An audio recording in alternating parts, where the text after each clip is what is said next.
Je suis allé pour la première fois au Festival de Cannes et j'ai envie d'en parler. Salut à tous, ici Reg. Il y a quelques semaines, je suis allé au Festival de Cannes. Pour la première fois, je l'ai vécu, je suis resté 5 jours, j'ai vu plein de films, j'ai fait plein d'activités, j'ai fait plein de soirées, on va parler de plein de choses. J'ai envie de parler un peu de comment ça se passe, premièrement, de mes impressions, des clichés, du prix, de l'accessibilité, est-ce que vous pouvez y aller, et de ce que j'ai ressenti durant ce Festival de Cannes, comment ça s'est passé. Je vais aussi vous donner un avis sur les films, un avis no spoil évidemment, et un avis un peu rapide, parce que les films vont sortir dans quelques semaines, moi, j'en reparlerai de ces films quand ils sortiront dans quelques mois. Je trouve que ce sera plus intéressant, parce qu'au moins vous l'aurez vu tout simplement, mais vous aurez quand même mon avis sur les films que j'ai vus, et ça va peut-être vous permettre à vous de préparer le festival, de peut-être y aller un jour, de peut-être le vivre, ou tout simplement d'avoir un peu une impression, parce qu'il y a beaucoup de désinformations sur le Festival de Cannes, il y a beaucoup de gens qui disent des bêtises, donc j'ai envie vraiment de vous partager ça, et j'espère que vous allez kiffer. Et j'ai réfléchi avant d'y aller, est-ce que je fais un vlog, est-ce que je fais un truc vraiment précis par rapport au Festival de Cannes, mais je voulais pas trop non plus filmer des trucs là-bas, je voulais vraiment avoir un avis à froid, plutôt que l'euphorie cannoise, qui est un vrai truc. Franchement, Cannes, tu tapes une sorte d'euphorie,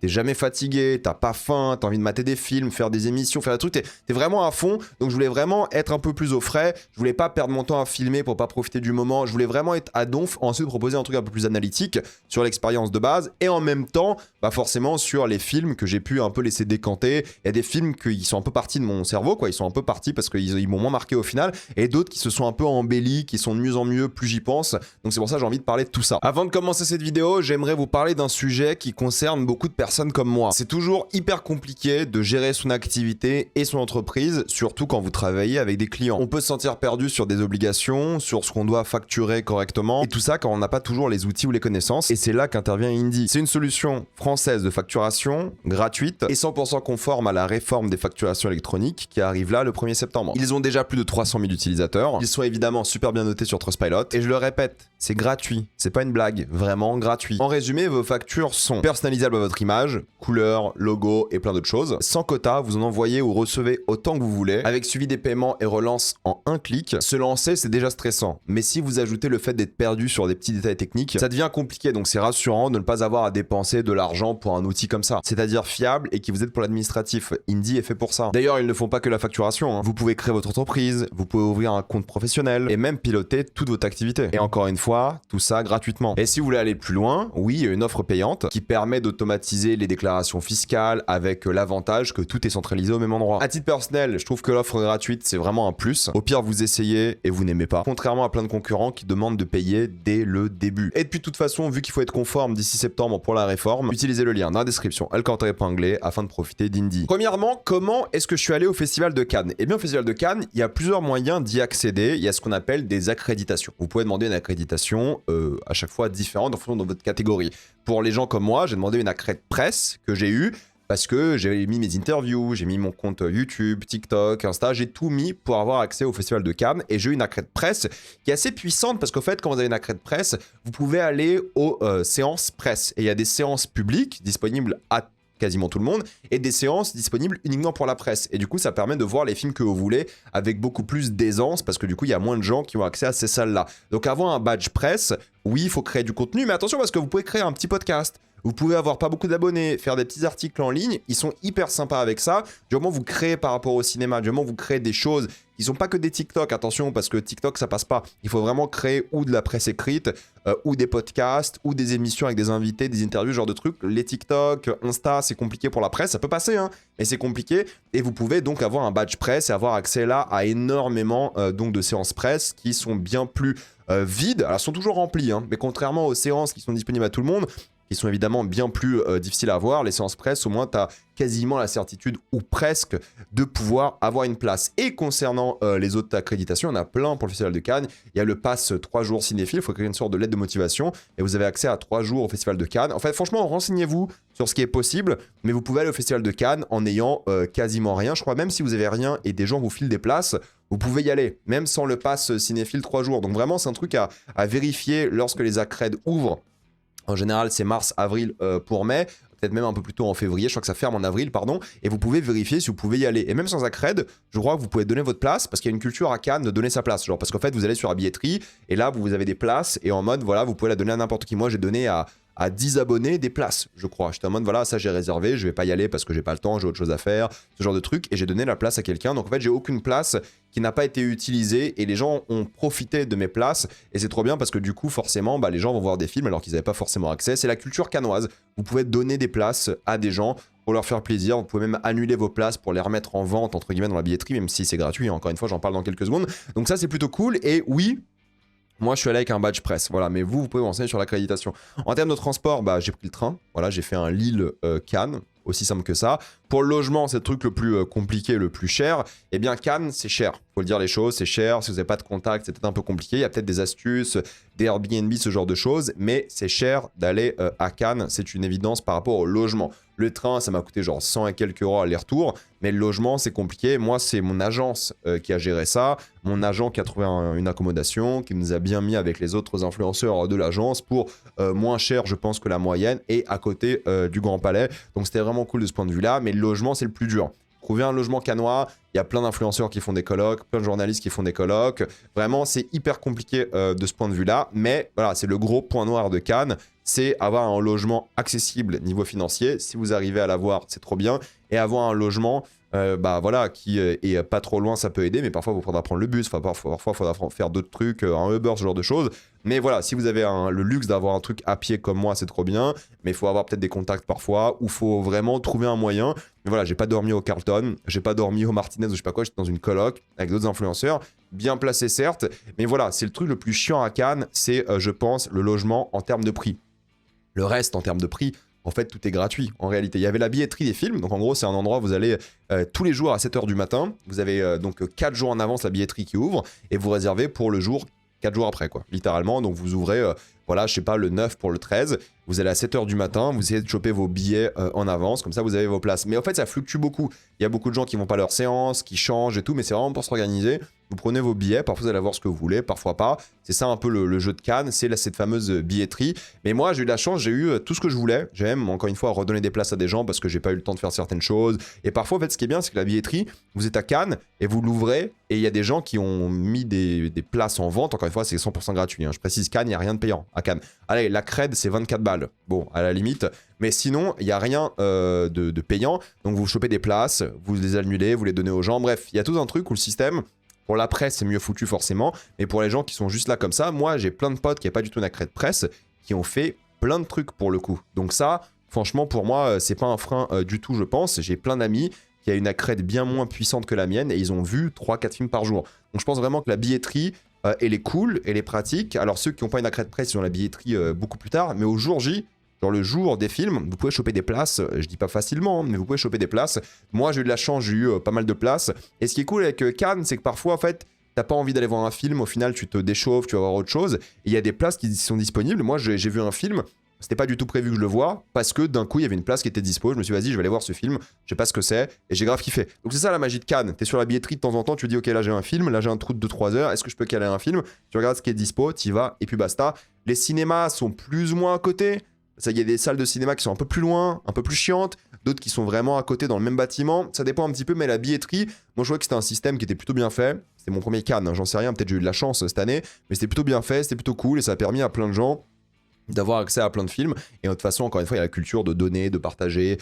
C'est des QR codes. Donc en fait, tu peux les montrer, les donner. Donc c'est plutôt sympa de ce point de vue-là. Et je trouve que c'est cool, cette culture où tu partages tes places pour le cinéma, la cinéphilie. C'est quelque chose que moi, personnellement, j'aime beaucoup. Et je trouve que c'est vraiment quelque chose qui est bien pour le cinéma. C'est très cool de la part de Cannes de le faire. Tu peux annuler tes places aussi pour qu'elles soient remises en vente, encore une fois, entre guillemets. Donc c'est vraiment cool. Moi, j'ai bien aimé la billetterie. J'ai pas passé un mauvais moment par rapport à ça. Et je trouve que j'ai vu tous les films que je voulais, ou presque. Moi, je crois que j'ai vu tous les films que je voulais qui étaient disponibles quand je voulais les voir. Donc franchement, ça, j'ai bien aimé. Et c'est étonnamment plus disponible, enfin c'est étonnamment plus disponible, attention, que les gens pensent et imaginent. C'est pas un truc élite, hein. La majorité des gens, ils n'ont pas la crête presse. Ils sont là en mode avec leur couteau, j'allais dire leur bite et leur couteau, mais c'est un peu vulgaire. Ils sont là, ils vont voir des séances et puis basta quoi. Ensuite, en termes de dress code, bah écoutez, la très grande majorité des séances, il n'y a pas de dress code, venez juste pas à poil, mais vous pouvez être en débardeur, short, sans problème, venez juste pas à poil. La majorité des séances, et il y a les séances gala, on appelle ça, c'est des séances où il faut vraiment costume ne pas pour les garçons, et une robe pour les filles. Et oui, là, faut bien s'habiller et tout. Moi, je venais d'acheter un costume. Je me suis dit, vas-y, je vais prendre un costume sympathique et je vais le porter tout le temps parce que je l'ai acheté, je vais le porter une fois par an à Cannes si j'y vais l'année prochaine, si je suis réaccepté. Vu les polémiques, pas sûr qu'ils me réacceptent. Mais en tout cas, voilà, c'est un truc où le dress code, c'est pas un sujet. Il faut un costume quand même pour les séances gala, mais pour les autres séances, on s'en fout un petit peu. Même les séances où vous faites le tapis rouge, parce que le tapis rouge, en fait, il y en a 6 par jour, des tapis rouges, même là, il faut pas littéralement être en costume. Vous pouvez y aller comme ça, comme je suis habillé ici, t-shirt, pantalon et puis basta. Donc franchement, no stress sur le dress code. C'est juste pour certaines séances qui sont dures d'accès. Pour le coup, c'est les séances les plus dures. C'est là où il y a les acteurs et le réal dans la salle. C'est des séances compliquées et là, il faut un costume. Mais de toute façon, il y a marqué sur la billetterie, il y a une sorte de nœud pape en termes de logo. Et là, il faut vraiment être bien habillé. Mais c'est quoi, 2-3 séances par jour sur les 6 au Grand Théâtre. Donc franchement, de ce point de vue-là, ça va. Maintenant, il faut parler du prix, encore une fois. Bah, Cannes, je vous ai dit, tout est gratuit, sauf la crède. Franchement, là, et la bouffe est pas trop chère, je trouve. Si vous allez dans les trucs à côté, ça va. Vous pouvez manger au supermarché. Les restos sont un peu plus chers, d'accord, mais bon, c'est Cannes et c'est l'été, entre guillemets. C'est un peu plus compliqué, mais globalement, c'est le logement qui coûte cher. Le reste, c'est gratuit. Peut-être si vous devez acheter un costume ou quoi, ok, c'est un peu plus cher, mais un costume, ça se garde des années et des années. Mais c'est, voilà, le logement qui coûte le plus cher. J'ai quasiment rien dépensé à Cannes, hein, personnellement. Franchement, j'ai mangé une fois par jour. J'ai dépensé le train, j'ai dépensé le logement. J'en ai eu pour pas beaucoup d'argent, quoi. On parle vraiment en centaines d'euros. J'ai pas Avec le costume, j'ai peut-être dépassé 600 € au total. Franchement, c'est que dalle, hein. Pour 5 jours à Cannes, c'est pas cher du tout. Donc franchement, ça, c'est cool et c'est accessible en termes de festival. Ce qui coûte cher, c'est ce qu'il y a autour, les logements et ce genre de trucs. Mais sinon, globalement, c'est accessible en termes de prix, le festival en soi. Maintenant, plein de gens se posent la question de pourquoi aller à Cannes pour voir des films. Alors moi, c'est un peu particulier parce que moi, je suis un influenceur, donc j'ai fait plus que voir des films. J'ai fait des podcasts. J'ai fait des interviews de moi, hein. Moi j'ai pas interviewé les gens, j'ai fait des soirées, j'ai fait plein de trucs. On va en parler dans quelques secondes, mais voilà, j'ai fait beaucoup de choses, mais globalement les gens ils y vont pour voir des films, pour découvrir des œuvres, pour se faire plaisir avec le cinéma, pour découvrir un monde incroyable. C'est comme un festival de musique en fait, vous y allez toute la journée, parfois vous allez voir un film qui est littéralement inconnu au bataillon, mais c'est comme quand vous allez à un festival de musique, il y a quelqu'un qui joue sur scène, vous connaissez pas, vous y allez parce que l'ambiance est cool. Cannes c'est pareil, vous allez voir des films que vous voulez peut-être pas voir ou que vous connaissez pas, mais vous y allez quand même parce qu'il y a une euphorie et les gens ils sont tous dans le même délire que vous, tout le monde est là pour le cinéma, c'est un endroit un peu unique sur Terre, t'as l'impression un moment un peu unique et tu le ressens, il y a cette énergie où putain, au fait on fait rien, tu sais, tout le monde est assis dans la salle et tout le monde se tait plus ou moins. Donc vous faites rien, mais c'est ce truc d'enchaîner les séances, c'est un truc un peu satisfaisant, il y a une sorte de communion de 40 000 personnes sur 10 jours où tout le monde est à fond sur le cinéma et tout, donc ça c'est un truc que moi j'apprécie beaucoup et qui m'a grave fait kiffer, et vous vous dites putain mais c'est dur d'enchaîner le nombre de films et tout, mais c'est facile en fait d'enchaîner les films quand littéralement tout le monde est dans le même délire. Encore, t'es chez toi, t'enchaînes 2 films au cinéma, ça peut être chiant, 3 c'est genre compliqué, je le fais quasiment jamais, mais à Cannes tu peux en enchaîner 5. Moi j'ai fait 5 films en un jour quoi, j'ai fait de midi à 2h du matin, j'ai regardé des films parce qu'il y avait cette énergie, tu vois, tout le monde était à chaud. Et il faut savoir que les journalistes, ils regardent 4 films en moyenne par jour, quoi. Donc c'est énorme, mais en fait ça passe vite. T'en fais un de 8 à 10, 12, 14, 18, 20, 22 minuit. Et en fait, t'as du temps de faire des trucs entre-temps, travailler, écrire pour ceux qui écrivent. En vrai, ça va, quoi. Et t'as ce truc, vraiment, l'euphorie du truc, où putain, tu vis un moment, t'as l'impression d'être en vacances à Disneyland, parce que tu vas voir des films qui sont pas encore sortis, tu vas les voir genre des semaines, des mois, parfois une année en avance, et c'est un truc qui est extrêmement kiffant et qui fait plaisir, et quand t'es cinéphile, c'est trop bien d'aller dans ce genre d'univers. Donc franchement, ça, j'ai grave kiffé, c'était vraiment un pur plaisir, et oui, c'est un endroit où quand t'es cinéphile, t'es au paradis, quoi. Tu vois des films, t'en découvres, que tu les aimes ou pas, pas grave, parce qu'au fait, vous êtes tous dans le même délire et ça n'existe quasiment jamais, ça. Et ça, c'est vraiment un truc qui m'a bien fait kiffer, que j'ai aimé. Ah non, il y avait des polémiques à chaque fois avec PAF et Grim Cujo, Le Louche, Canal+, qui est hué et tout. Bon, il y aura toujours des polémiques à Cannes. S'il n'y a pas de polémique, c'est pas Cannes. Maintenant que les polémiques, enfin les polémiques principales surtout viennent de mon accréditation, ça m'a fait rigoler, mais j'en ai déjà parlé par rapport à PAF et Grim Cujo et tout, donc je vais pas me répéter ici. Mais en tout cas, voilà, Cannes et les polémiques, c'est la moindre des choses, c'est la base. Ça fait parler du cinéma, ça fait parler des films. Maintenant, il y a des polémiques en mode, vous savez, les gens qui sont complètement déconnectés de la situation et tout, mais il faut savoir que la majorité des gens, c'est des gens, c'est des prolos en fait. C'est des gens qui vont voir des films, qui sont des journalistes mal payés, qui vont voir des films, c'est tout. La majorité des gens, c'est ça. Il y aura quelques influenceurs invités par des marques, pour des séances gala, pour du marketing, ce genre de trucs, mais globalement, c'est des gens qui ont pas trop de thunes, quoi. C'est pas des gens méga blindés. Alors oui, il y a le Cannes un peu de luxe, ça existe. Il y a des gens qui y vont pour le travail, il y a des gens qui y vont pour le marketing et ce genre de trucs. Ok, ça existe. Mais la majorité des gens, c'est des gens qui kiffent le cinéma, qui ont pas forcément plein de thunes et qui se gardent de l'argent pour faire Cannes, et ils vont kiffer Cannes pendant quelques jours, une semaine, 10 jours, ce genre de trucs, quoi. Donc franchement, le délire de Cannes, je comprends qu'il y a une sorte de surconsommation, de capitalisme. C'est vrai, il y a ça aussi. mais la majorité des gens, ils sont juste là pour mater des films. Donc franchement, voilà, c'est juste ça, quoi. C'est la majorité des cas. Alors, je vais pas vous dire que j'ai pas fait des soirées, j'en parle dans quelques secondes et tout, des soirées un peu, t'as envie de voter Poutou ou Arto après, quoi. Mais en tout cas, il y a ce truc où les polémiques, elles font parler du cinéma aussi, et ça crée des discussions. Le but du cinéma, c'est de débattre, discuter, de créer des polémiques aussi. C'est l'importance du cinéma, c'est de faire de parler les gens d'œuvres. Et ça, Cannes le fait très très bien. Donc franchement, les polémiques, c'est cool. Est-ce que je vais me refaire inviter par la suite aux polémiques? Je ne sais pas. Mais en tout cas, je pense que c'est important que le cinéma fasse parler de lui. Et Cannes, même s'il y a des polémiques, il y a des films aussi. Et il y a avant tout des films. Il y a des gens qui vont penser que c'est pas un festival de cinéma, mais un festival d'influenceurs, de conneries, mais c'est faux. La majorité des gens, c'est des gens normaux qui sont là pour voir des films, parfois des fans, parfois des professionnels, parfois des journalistes indépendants, et ça c'est grave kiffant. Maintenant pour parler de moi au Festival de Cannes, ça m'a un peu fait rigoler, un peu mon expérience à Cannes, parce que c'était très cool, franchement moi je me sentais un peu comme au paradis, quoi. J'allais voir des films, je parlais à des gens, les gens me reconnaissaient beaucoup, j'ai dû prendre 600 photos en 5 jours, mais sans exagération. On m'a arrêté toutes les 10 secondes pour prendre des photos. On m'a hué et applaudi quand je suis allé sur l'écran au Grand Théâtre. Bref, pour moi, c'était une expérience vraiment marrante. C'était trop cool. J'ai grave kiffé l'expérience. J'ai adoré y être. Franchement, c'était trop bien de ce point de vue-là. Encore une fois, c'est un événement qui est vraiment disponible pour tout le monde, donc tout le monde peut y aller. Mon apport au truc, vu que j'étais un peu en mode... Ce qui est bien, c'est qu'il n'y avait pas que des Français. Il y avait beaucoup de gens non francophones. Et du coup, j'étais moins connu, entre guillemets, mais c'est vrai qu'on m'arrêtait souvent. C'était marrant, donc j'ai bien aimé le délire. C'était cool. Moi, j'avais un privilège supplémentaire, c'est que du coup, j'étais un peu connu, j'avais accès à des endroits et des choses qui sont pas accessibles au grand public. J'en parlais dans quelques secondes. Mais l'idée de la montée des marches, c'est un truc que tout le monde fait, la montée des marches. Parce que vu qu'il y a 6 séances par jour au Grand Théâtre, pour aller au Grand Théâtre, il faut monter les marches. Donc en fait, tout le monde monte les marches. Le truc, c'est que pas tout le monde vous prend en photo. Pas tout le monde vous prend en vidéo parce que vous n'êtes pas connu, la majorité des gens. Et moi, il y a uniquement Brut, parce que j'ai fait l'interview avec Brut il y a quelques mois déjà. Je vous recommande d'aller la voir. Et Brut, ils m'aiment bien et je les aime bien aussi. Donc ils m'ont dit, viens Reg, quand tu montes les marches, on te filme, on poste sur Brut. Et ça a bien marché, ça fait des millions de vues, je crois. Donc ça, c'est super cool. Mais voilà, ça vient de là, en fait. C'est juste que tout le monde monte les marches, mais vous voyez que les gens connus montent les marches parce que c'est les seuls qui sont pris en photo à Cannes. C'est juste ça. C'est aussi simple que ça. C'est pas plus compliqué. Il y a 2300 places au Grand Théâtre. Il y a 2300 personnes qui rentrent. Croyez-moi qu'il n'y a pas 300 personnes qui sont photographiées quand elles rentrent dans le Grand Théâtre. Donc tout le monde monte les marches. Mais sauf que vous n'avez pas la même expérience quand vous montez les marches parce que littéralement, vous n'êtes pas pris en photo, vous vous arrêtez pas, ce genre de truc. Mais sinon, tout le monde le fait. C'est pas un truc spécial. Les marches, elles sont toutes petites. C'est pas un truc magique et tout. C'est juste que c'est un marketing très fort. Mais tout le monde le fait. C'est pas réservé à une élite. Vous pouvez monter les marches, prendre des photos. Je crois que c'est interdit les photos, si je dis pas de bêtises. Mais globalement, juste, on va pas vous filmer. C'est tout. Mais vous allez monter les marches. Si vous allez à Cannes, vous allez faire des séances au Grand Théâtre. Il y a beaucoup de séances par jour. Vous allez y aller. Donc sur ça, no stress pour le coup. Vous allez vraiment vivre la montée des marches, qui n'est pas si impressionnante que ça, quoi. C'est juste, c'est basique. C'est rien de spécial, quoi, pour le coup. Surtout quand vous n'êtes pas connu. Mais moi, il y avait juste une personne qui m'a filmé, quoi. C'est tout. C'est juste Brut parce que je les connais un petit peu, quoi. C'est tout. Donc, mais sinon, tout le monde monte les marches. Maintenant, pour les films, il faut savoir qu'au fait, vous voyez beaucoup de films. Hein. Vous voyez, moi, j'en ai vu 12 au festival en 4 jours. Mais moi, j'avais beaucoup de travail, mine de rien. Donc, je pouvais pas voir tous les films que je voulais. Enfin, si les films que je voulais, je les ai vus. Mais je pouvais pas en voir plus que ça parce que j'avais du taf.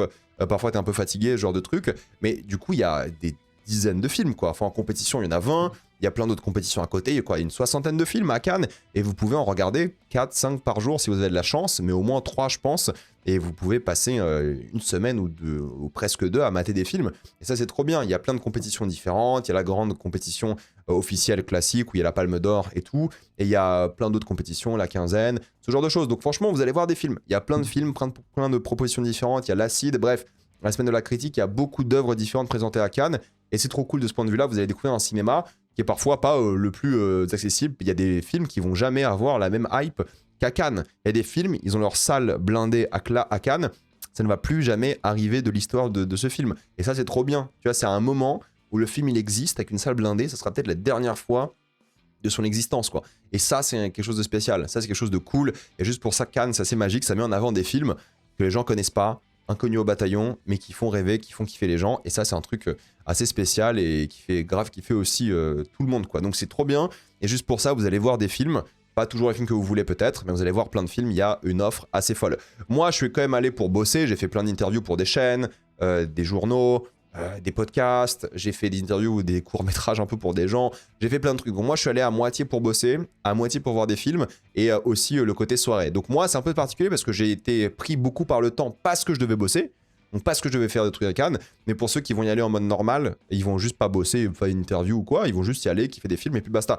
Moi j'étais un peu restreint par ça entre guillemets, parce que mais même si j'ai kiffé, hein, j'adorais le faire pour le coup, j'étais un peu restreint entre grosses guillemets parce que je devais aussi bosser, mais ça me faisait kiffer, sinon j'aurais dit non, tout simplement. Mais j'ai essayé de caler le plus de trucs possible pour donner de la force aux gens, pour les faire kiffer, voilà, pour leur permettre aussi de mettre en avant le cinéma. Si ma présence peut aider, je le fais. J'ai envie d'être aussi un ambassadeur pour le cinéma, de faire kiffer le cinéma aux gens, et c'est pour ça que j'ai essayé d'être un peu partout à ce moment-là, même quand je suis fatigué, même quand j'étais mort, j'ai essayé de faire des vidéos le plus possible pour les gens. Maintenant, il y a les soirées cannoises, ça c'est un truc, c'est trop drôle Cannes, parce que il y a ce truc cliché, je sais pas, même drogue, prostituée, je sais pas quoi. Bon, moi j'ai pas vu ça pour le coup, pas beaucoup. Mais j'ai pas vu ça, mais c'est vrai que c'est un truc où tu fais des soirées, mais il faut être invité aux soirées, ce qui est un peu compliqué pour le coup. Les soirées, elles sont un peu difficiles à avoir, et quand t'es influenceur, tu peux en général y aller, surtout quand t'es connu, quand t'es invité, ça va. Faut être sur la liste, et la majorité des soirées, faut être sur la liste. Après, les boîtes de nuit et tout, là c'est hyper compliqué d'y aller. Mais voilà, quand t'es sur la liste, ça va, ça y va plutôt vite, c'est ok. Et c'est cool. Franchement, moi, je suis allé parce que j'étais invité par des gens, littéralement. Et des soirées que j'ai moins aimées, où c'était vraiment hôtel de luxe, vraiment des gens, ils sont là pour parler de travail, ils sont pas là pour s'amuser. Les soirées où les gens s'amusent, genre l'Acide, la soirée YouTube, et d'autres soirées, c'était cool. Mais beaucoup de gens sont là à des soirées tout à fait normales, classiques, où ils sont là pour s'amuser, et c'est cool, mais d'autres sont là, vraiment là pour le travail. C'est fatigant, tu rentres tard, 2, 3 heures, 4 heures, 5 heures, 6 heures, mais c'est cool, tu le fais. Moi j'aime bien sortir aussi, j'aime bien les soirées, j'aime bien vivre la nuit aussi, donc moi ça me fait kiffer, mais par contre je dormais 2-3 heures et je fais ça pendant les 5 jours quoi. Mais t'as l'euphorie encore une fois, t'es tellement à fond dedans que t'es pas fatigué, tu le ressens pas. Après tu te drogues au café, hein. Le café, j'ai dû boire 6 espressos par jour, voire 7, c'est pas bien pour mon cœur, mais en tout cas voilà, pour rester debout, c'est café gratuit pour les journalistes en plus, ce qui est vraiment trop bien, donc j'étais vraiment à fond de ce point de vue là, et bah moi j'ai kiffé aussi les soirées. Loin des clichés un peu extrêmes et tout. Enfin, en tout cas, moi, je l'ai pas vécu pour le coup, et ça m'intéresse pas des masses, mais celle que j'ai faite était vraiment très cool. Et ce qui est marrant, tu fais une soirée, et après, genre, t'es à la même soirée que les acteurs du film. Genre Fjord, je suis allé voir le Fjord, le film, et j'étais à la soirée où il y avait les acteurs de Fjord. C'est lunaire, en vérité. C'est beaucoup trop drôle. C'est quelque chose d'assez spécial, c'est marrant, quoi. Donc ça, c'est vraiment fun. Donc oui, si vous avez l'occasion de faire des soirées à Cannes, c'est cool, pour le coup, ça vaut le détour. Mais oui, ça, pour le coup, c'est assez difficile d'accès, et pas tout le monde va le faire, entre guillemets, malheureusement. Donc vous allez aussi gagner du temps de vie, parce que vous allez pouvoir dormir avant d'aller enchaîner sur des films. Moi, j'ai pas beaucoup dormi, pour le coup, j'étais un peu KO, mais c'est ça qui est fun, ça qui est cool, c'est aussi les soirées. Donc il y a le Cannes de jour, le Cannes de nuit, et ça, il y a peut-être des clichés, mais moi, je l'ai pas vécu pour le coup.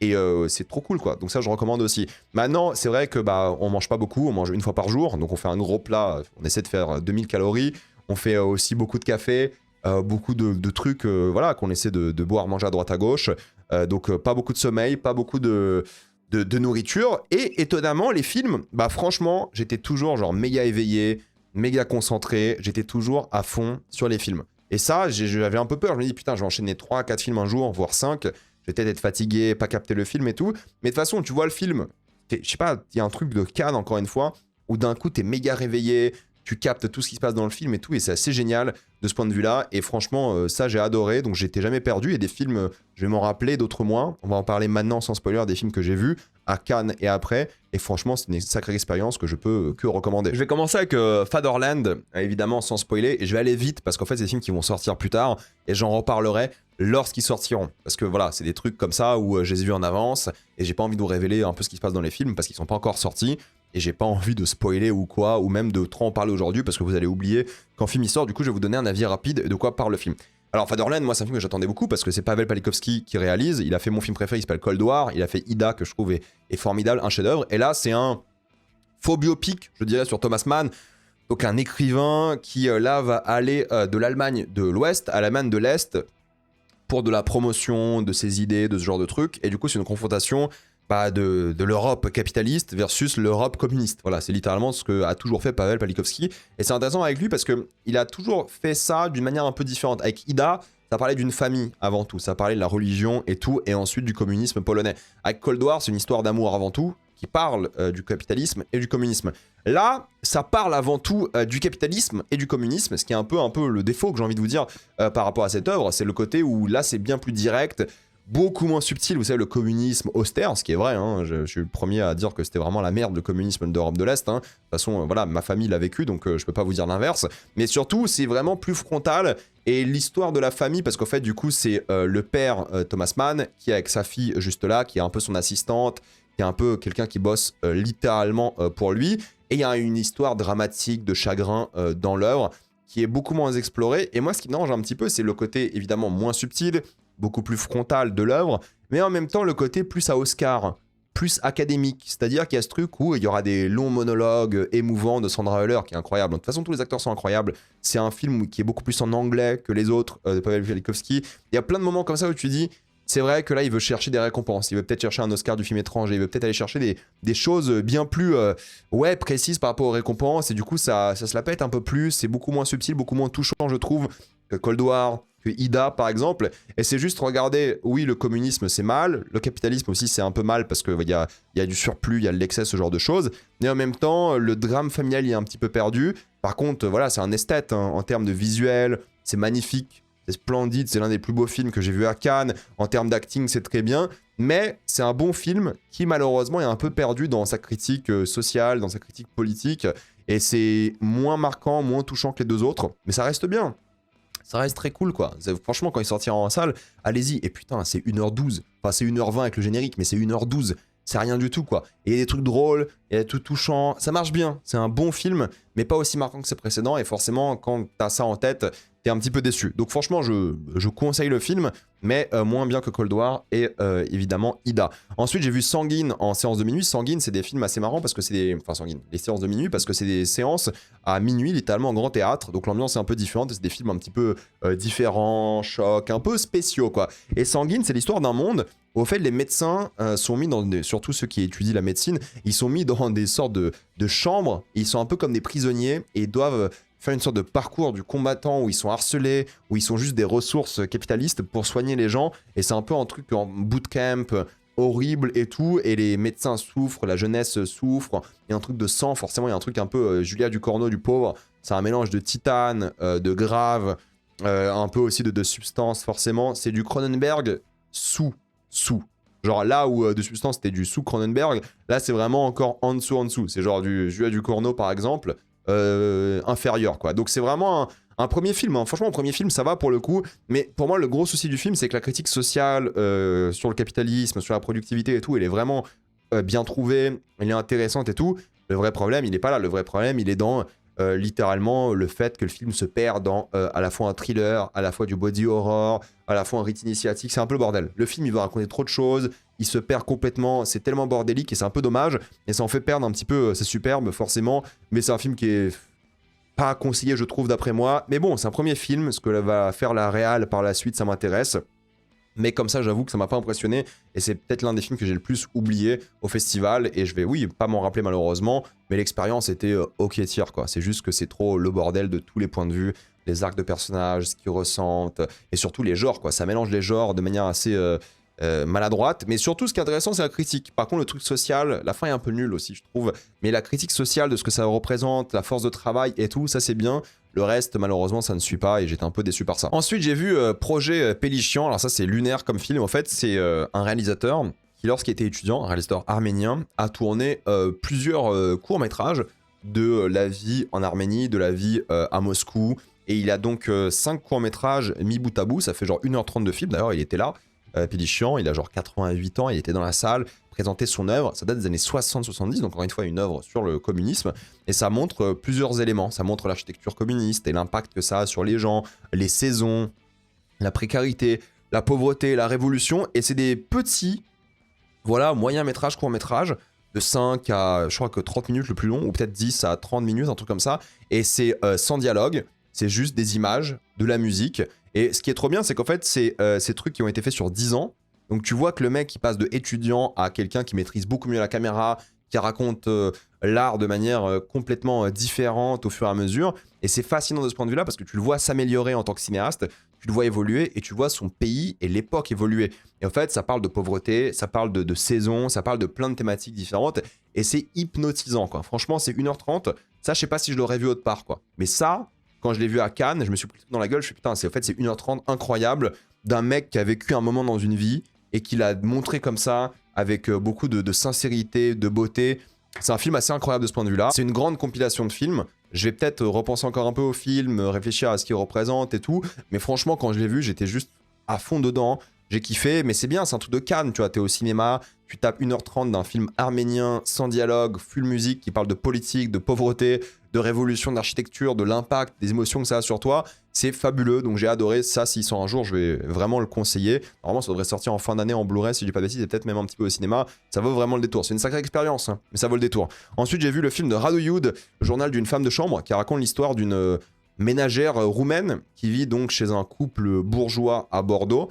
Et donc, c'est sa vie à elle. Il y a une ref évidemment à Jeanne Dielman, juste avec cette image. Mais c'est sa vie à elle en tant que littéralement, on va dire, boniche, entre guillemets, parce qu'elle fait tout. Elle fait nounou, elle fait ménagère, elle fait à manger, elle fait tout. Voilà, elle fait vraiment tout pour le coup dans la maison. Elle habite à l'étage, là, dans une chambre de bonne et tout. Littéralement, c'est une bonne.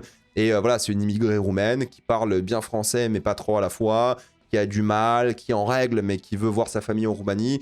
Et du coup, il y a deux choses. Il y a sa vie là-bas d'elle qui vit avec des bourgeois sympas. Mais ça qui est intéressant, c'est que c'est une comédie populaire, donc c'est vraiment très drôle pour le coup. Et c'est une femme qui veut juste vivre et retourner en Roumanie, voir sa fille de temps en temps. Elle est là pour l'argent et elle espère voir sa fille à Noël. Et de l'autre côté, t'as cette famille qui est super sympa avec elle sur le papier, mais c'est un enchaînement de micro-agressions racistes, ou xénophobes en tout cas, de sortes de trucs bourgeois par rapport à comment elle vit, par rapport à qui elle est. Ils la respectent pas vraiment, ils lui font des remarques un peu bizarres et tout le long, donc c'est très drôle. C'est beaucoup de choses... voilà, surtout quand t'es roumain, tu t'identifies beaucoup à ce qu'ils vivent parce que c'est beaucoup de choses assez dures à entendre, mais pourtant c'est un peu respectueux la manière dont c'est dit et c'est assez génial. Puis à côté, il y a tout un truc sur le théâtre, elle qui veut faire du théâtre, mais c'est un théâtre un peu d'immigrés, bobo, c'est trop particulier. J'ai adoré, franchement, j'ai pas envie de trop en révéler, mais il y a plein de séquences qui sont mémorables, qui sont assez lunaires, mais qui sont drôles, qui sont touchantes. C'est le premier film que je vois de Radu Youd, donc un réalisateur roumain, et franchement, j'ai adoré, c'était un super moment, et c'est cool d'avoir une comédie populaire aussi profonde, aussi marqué sur des thématiques sociales. Donc franchement sur ça vaut clairement le détour. Je peux clairement vous le conseiller quand il sortira, j'imagine, cette année, parce que c'était, je pense, un film qui a bien marché, parce que c'est drôle, c'est unique, et ça parle de sujets sérieux de manière assez frontale, donc pour ça c'est trop bien. Gentle Monster, c'est un film que j'ai vu qui n'a rien à voir. Ça parle d'un couple et d'une famille de manière générale qui est déménagé à la campagne. Donc c'est Léa Seydoux qui est mariée à cet homme, et on découvre que cet homme est potentiellement un pédophile.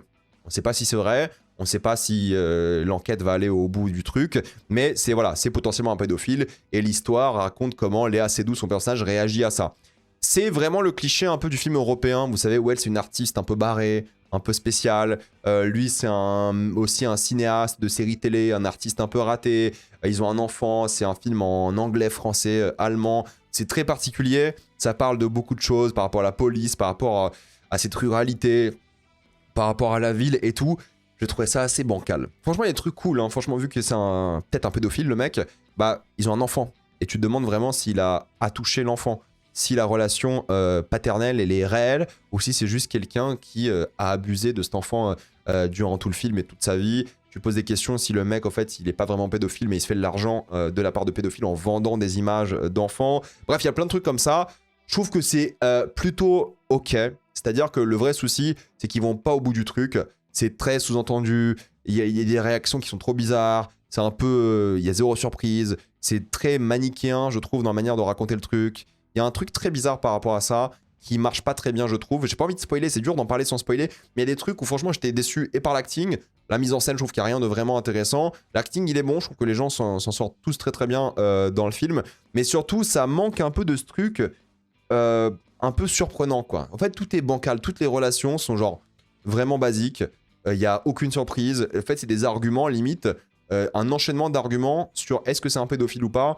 Et si ça l'est, qu'est-ce qu'on fait? Comment on le vit? Est-ce qu'il a abusé? S'il a pas abusé, qu'est-ce qu'on fait? Parce que c'est une maladie, la pédophilie, en réalité, c'est un truc que les gens, ils l'ont et ils peuvent pas décider, tu vois. Et du coup, c'est un débat qui est jamais vraiment exploré. Et il y a un truc avec une flic qui est pas du tout abordé parce que la flic, elle vit avec son daron qui abuse aussi de la bonne. C'est tout un bordel. Et je trouve que ça, c'est un peu bordélique. C'est bien, hein, franchement, c'est touchant et tout, mais ce genre de film, tu le vois, tu dis, ah, c'est bien.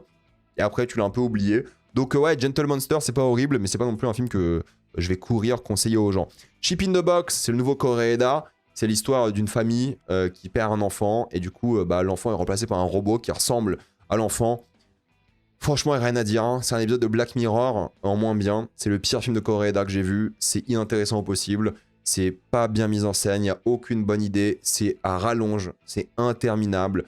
J'ai détesté. Non, franchement, j'ai détesté. Je trouve que le film, tu le regardes, tu dis c'est ok, plus tu y penses, tu dis plus il s'est foutu de notre gueule. C'est pas du tout original, il n'y a aucune surprise, c'est trop basique, c'est pas émouvant. En fait, c'est tellement prévisible que ça gâche toute l'émotion aussi. Il n'y a rien qui va, quoi. Franchement, il n'y a rien qui va. C'est pas un mauvais film, hein. Mais c'est juste l'un des films les plus inintéressants que j'ai vu depuis longtemps. Ça raconte rien de nouveau. T'as déjà vu cette histoire, c'est pas du tout inspiré. Rien à dire. Je suis désolé, hein. Franchement, c'est le film qui m'a le moins inspiré de tous ceux que j'ai vus. Au moins, Gentle Monster, il y a un débat, il y a un truc et tout. Là, franchement, il n'y avait rien à raconter sur le film. Donc, franchement, je vais passer à autre chose et j'en reparlerai en détail. J'écrirai plus sur le film. J'en parlerai quand il sortira en salle. Mais là, comme ça, de Cannes en revenant, rien à dire sur le Koreeda. Vraiment, le vide absolu. Et c'est dommage parce qu'il dure quand même, je crois, 2 heures, si je dis pas de bêtises. L'être aimé, c'était vachement bien. Le nouveau film de Sorogoyen. C'est l'histoire d'un réalisateur qui veut renouer avec sa fille en lui donnant un rôle dans une surproduction espagnole. En mode, il va jouer le rôle principal, enfin l'un des rôles principaux, le rôle principal féminin en tout cas. Et donc, c'est vu qu'il n'était pas là dans sa vie pendant 10-15 ans, il veut renouer contact avec elle. C'est une actrice de télé un peu ratée. Lui, c'est un grand réalisateur de renom, oscarisé et tout, interprété par Javier Bardem. Et il veut justement lui donner un rôle pour renouer et tout. Forcément, ça se passe pas comme prévu parce que le mec, c'est un gros connard. C'est vraiment un fils de pute tout le long du film. Mais il joue super bien parce que c'est un fils de pute manipulateur, émotionnel. Tu comprends pourquoi il a abandonné sa fille. Tu comprends pourquoi il était pas du tout présent dans sa vie. Et quand tu le vois diriger en tant que réalisateur, en tant que voilà, personne qui est quand même une sorte de papa du tournage, quoi, tu comprends pourquoi c'est une personne horrible. Le seul souci que j'ai avec ce film, c'est que Sorogoyen, il abuse des effets visuels. Vraiment, il y en a trop. Le noir et blanc, la manière dont il filme certaines séquences et tout. Franchement, il en abuse trop. La boîte à outils est vraiment abusée, alors que c'est un mec qui, pour le coup, il est très subtil en général, qui raconte des histoires fortes en étant avec des effets simples. Genre Madré, moi j'adore. Asbestas, c'est incroyable et tout. Mais là, il en fait des caisses. Maintenant, l'histoire est touchante. L'histoire est bien. T'as 2 grosses séquences qui sont incroyables. T'as le début qui est dans un dîner, et t'as une autre scène de dîner lors d'un tournage qui est folle. Donc t'as 2 moments, tu te dis putain, le mec il a un flow de fou, il arrive à tellement bien gérer la scène, l'acting est parfait, tout est génial, l'émotion est présente. Victoria Longo, elle s'appelle, l'actrice qui avait joué dans sa série aussi Antidisturbios à Sorogoyen. Franchement, c'est un bon film. Moins marquant que ses précédents, Asbestas, Madre, j'ai pas vu El Reino, moins marquant que sa série aussi, je trouve, mais c'est bien. Franchement, c'est bien mis en scène, il y a des idées, il en fait des caisses, ok, mais il y a des tentatives intéressantes et ça parle de plein de sujets. Encore une fois, quand il est sorti. J'en ferai une vidéo un peu plus détaillée, mais il est sorti là la semaine dernière. J'en ferai une vidéo bientôt, vous savez, dans les critiques multiples, j'en parlerai plus en détail. Mais de ce que j'ai vu à Cannes, j'ai vraiment bien aimé et j'écrirai plus dessus et je vous en parlerai plus en détail parce que c'est un film, je trouve, qui est vraiment intéressant et qui raconte pas mal de choses mais qui a des imperfections. Ensuite, j'ai vu Paper Tiger, le nouveau film de James Gray qui a été rajouté dans la compétition officielle un peu plus tard. Bon, ça raconte l'histoire de 2 frères qui vont rentrer en lien avec la mafia russe dans les années 80, si je dis pas de bêtises, à New York. J'ai pas envie d'en parler beaucoup maintenant parce que c'est un film que je trouve intéressant, mais je commence à l'oublier de plus en plus. C'est un James Gray pour moi finalement assez mineur. Quand j'ai vu le film, il y a des séquences de folie à la fin. Franchement, la fin elle est incroyable. Il y a plein de moments parce que ça parle de fraternité avant de parler de mafia, mais je les trouve un peu oubliables. Pourtant, la mise en scène elle est folle. Il y a plein d'idées constamment. La photographie elle est dingue aussi. Le mec est trop fort, quoi. Disons les choses. James Gray il a une maîtrise folle. Mais émotionnellement, j'ai un peu oublié le film et je pense que c'est un film que je vais revoir quand il va sortir en France. Je sais pas quand, mais je vais le revoir quand il va sortir parce qu'il était fort, parce qu'il était assez touchant. Mais c'est qu'avec le temps, il reste pas trop, quoi. C'est pour ça que j'ai attendu de faire cette vidéo aussi. Mais pareil, j'écrirai, j'en parlerai en vidéo un peu plus dessus quand il sortira. Mais en tout cas, sur tous les niveaux, c'est hyper bien exécuté. Il y a du stress, de la tension. C'est un grand film de ce point de vue-là. Mais émotionnellement, mais par rapport à ce qu'il raconte, je commence à l'oublier un petit peu, voilà, quelques semaines après Cannes, donc j'en parlerai plus en détail. Faut que j'aille un peu vite parce que là je traîne et la vidéo dure trop longtemps pour vous. Full fil, horrible, voilà, Quentin Dupieux, séance de minuit, Christian Stewart, Woody Harrelson, Charles Lebon dans la salle, catastrophique, 1h10 de pure torture, ressenti 3 heures, surtout à minuit, il n'y a rien qui va, c'est pas drôle, il y a des trucs sur les manifestations qui sont un peu rigolotes. Le truc c'est que on dirait que c'est Quentin Dupieux qui a voulu faire un film comme il faisait à l'époque, vous savez, sa phase américaine que moi j'aime bien pour le coup, mais c'est pas du tout ça. C'est plus littéralement un Américain qui fait un film de Quentin Dupieux en France. Je l'ai plus vu comme ça. J'ai pas vraiment reconnu Dupieux que j'aime bien, et je trouve que c'est vraiment un peu décousu, et c'est pas un Dupieux que je trouve solide de ce point de vue-là. Je sais pas si j'en reparlerai un jour, encore une fois, je vais peut-être quand il sortira, mais franchement, j'ai trouvé que c'était vraiment faible, et pour moi, c'est peut-être le pire qu'il a fait de sa carrière. J'ai hâte de voir Le Vertige, quand même, mais pour le coup là c'était vraiment rude Et j'ai rien à dire dessus, quoi. C'était genre... Il y a des trucs un peu touchants, vite fait, tu vois. Ils tentent des trucs sur l'émotion, mais sinon, c'est un désastre comme pas possible, d'après moi. Et j'ai rien à dire dessus, quoi. Franchement, j'ai détesté ma soeur, c'était interminable, c'était horrible. Faut parler de Garance aussi. Garance, c'est hyper intéressant parce que c'est un film que j'aurais dû aimer. C'est Jeanne Herry. Elle a fait Je verrai toujours le visage, que j'ai trouvé trop bien. Elle a fait plein de films cool et tout, mais là... C'est un spot publicitaire contre l'alcool. Et ça, en vrai, l'alcool, c'est pas bien, on est tous d'accord sur ça. Mais c'est juste 2 heures de trucs anti-alcool. En fait, on dirait une pub de 2 heures, un spot de prévention. J'aime bien tout l'apport à la célébrité, le fait qu'elle veut être actrice, qu'elle gâche sa vie à cause de l'alcoolisme et tout. Mais en même temps, ça fait vraiment, l'alcool, c'est pas bien. C'est manichéen, parce que forcément, bah, l'alcool, c'est pas bien. Qu'est-ce que tu veux dire de plus? C'est sympa quand ça parle de l'alcool d'un point de vue, on va dire, mondain, au quotidien, à quel point c'est dur d'être à Paris sans être alcoolique et tout, mais ça fait vraiment trop pub, quoi. Ça fait vraiment trop spot de prévention. S'il n'y a pas ce truc un peu émotionnel par rapport à ça, quand vous regardez le film genre Drunk de Winterberg, au moins il kiffe. Il kiffe de fou. Là, c'est vraiment... C'est pas bien l'alcool. Regarde, ça gâche ta vie, ça gâche ta carrière et tout. Et là, pour le Winterberg, c'est pareil, mais il y avait un truc un peu positif aussi. Il y avait un truc où, même si la mise en scène n'était pas la plus folle, là non plus, je trouve qu'en mise en scène, c'est pas très inspiré, malheureusement. C'est assez simple. Ça fait vraiment truc service public pourrait diffuser. Je suis en mode... Malheureusement, ça n'accroche pas chez moi et j'ai pas du tout envie de recommander ce film. Il est pas mauvais, hein. Franchement, il est divertissant, mais tu le regardes, tu dis ok, c'est cool et tu passes à autre chose et puis basta. Donc franchement, malheureusement, il y a rien à dire dessus parce que c'est un film pour moi malheureusement assez mineur aussi. Fjord, la Palme d'Or, pour moi, c'est clairement le meilleur film que j'ai vu à Cannes. C'est l'histoire d'une famille roumaine qui va déménager en Norvège au bout d'un fjord. Donc pour quitter le village, il faut prendre le bateau. Et c'est incroyable ce qu'il a réussi à faire Cristian Mungiu, qui a gagné la Palme d'Or d'ailleurs pour ce film, par rapport à ce que tu ressens. En fait, sans spoiler, je ferai une vidéo spoiler quand le film sortira dans quelques mois, il sort en août. Il arrive à capter un truc qui est tellement rare au cinéma, qui est tellement unique, qui est tellement marquant. C'est que, bon, en termes d'esthétisme, tu sens la solitude du truc, tu sens les barrières qui sont mises dans la famille par rapport aux fenêtres, par rapport à plein de choses, au fait. Par rapport à la maison, par rapport à l'école, par rapport aux montagnes, par rapport à une avalanche, par rapport à l'eau, par rapport à des EHPAD. En fait, il y a une sorte d'isolement qui est très très fort dans le film. Les vitres vont beaucoup vous marquer, les regards, les fenêtres ouvertes et tout. Il y a un truc par rapport à ça, la décoration des maisons, le mélange de Norvège, Roumanie. Mais le truc le plus fort, et j'en parlerai plus en détail encore une fois quand il sortira, mais c'est qu'on suit un couple de Roumains qui se fait accuser de frapper leurs enfants. Bon, toi, quand t'es roumain, et quand tu vois comment ils frappent leurs enfants, tu dis, bah en fait, ils frappent pas leurs enfants, c'est juste des petites tapes sur les mains, un peu tirer les oreilles, c'est pas de la violence, ça va. Enfin, tu sais, je pense que les enfants d'immigrés, c'est rien du tout, ça. C'est rien, c'est la base. C'est pas bien, hein, mais c'est la base. Et du coup, le problème, c'est que la Norvège réagit d'une manière tellement extrême, en mode, putain, regardez ces étrangers, ces putains de Roumains qui frappent leurs enfants, qui sont homophobes, qui sont des évangélistes, donc très religieux. Ils réagissent d'une manière tellement violente par rapport à eux, sans rentrer dans les détails encore une fois pour pas vous spoiler, que t'es du côté des religieux d'extrême droite. Ils sont extrême droite, hein, c'est un gros truc. Hein, homophobes, t'es de leur côté, quoi. Et le fait que le film arrive à me dire, je suis du côté des gens qui ont une idéologie, mais tellement opposée à moi, juste pour ça, ça mérite d'être vu. Parce que tout le film, j'étais du côté de mon opposé idéologique. Tout le film, j'étais du côté des homophobes évangélistes d'extrême droite, j'étais de leur côté. Je me dis, putain, ils méritent pas ça, tu vois. Ils sont pas méchants, en fait. Ils sont pas méchants, ils ont ce truc où, en fait, ils s'intègrent bien, ils sont super sympas, ils sont pas homophobes en public, tu vois. Ils vont pas commettre des actes homophobes. Ils vont essayer de convertir les gens à leur religion et tout, mais ils vont rien faire de mal, ils vont pas forcer les gens et tout. Juste, au fait, ils tapent leurs gosses, mais ils les tapent vite fait, tu vois. Ils les tapent un petit peu. En fait, quand t'es roumain, comment ils les tapent, c'est chill, c'est relax. C'est même pas taper en Roumanie, ça, c'est la base. Et c'est ça le choc des cultures. Et la morale et la fin du film, c'est l'une des meilleures fins que j'ai vues de ma vie, quoi. La fin, tu dis, waouh, l'idée de fou qu'il a eue. Ça va être un film qui va se faire réapproprier par l'extrême droite, par la gauche, par le centre. Politiquement, c'est le film parfait. Parce qu'il va plaire à tout le monde. Il va vraiment satisfaire toutes les idéologies parce qu'il est complexe. Il est très peu manichéen, il faut ressentir des émotions esthétiques, émotionnelles. Les acteurs sont incroyables, Mungiu, il a plein d'idées. Mais juste ce que tu ressens par rapport à cette putain de famille que t'aimes pas moralement, c'est trop fort, quoi.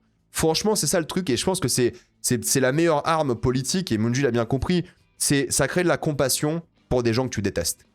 Et ça, c'est fort. Et en même temps, ça critique un système qui se prétend progressiste et woke, qui en réalité n'est pas du tout ça, mais il est genre raciste, paternaliste, colon même, et en fait, c'est juste une lutte d'extrême. d'un côté l'extrême centre, la Norvège, qui se considère comme la work police et tout, et l'autre côté l'extrême droite qui subit ces centristes ou ces faux gauchos, quoi. C'est fascinant.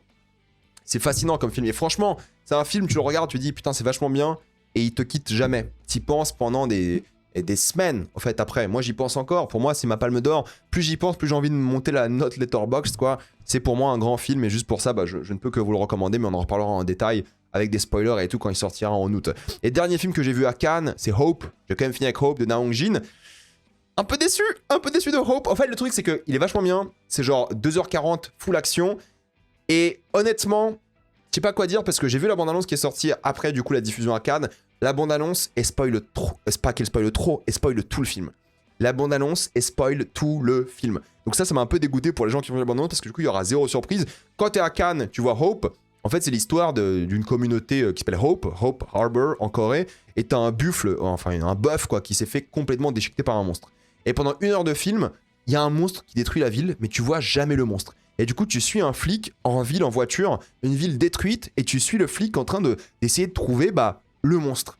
Et pendant 1 heure, tu te dis, mais putain, le monstre, c'est quoi, comment et tout. T'as 1 heure de stress en mode horreur, action, incroyable. Ensuite, tu as une pause pour expliquer un peu ce qui se passe, le délire. C'est un délire un peu SF quand même. Hein. Je vais pas trop en révéler, mais il y a un peu la fantasy SF et tout.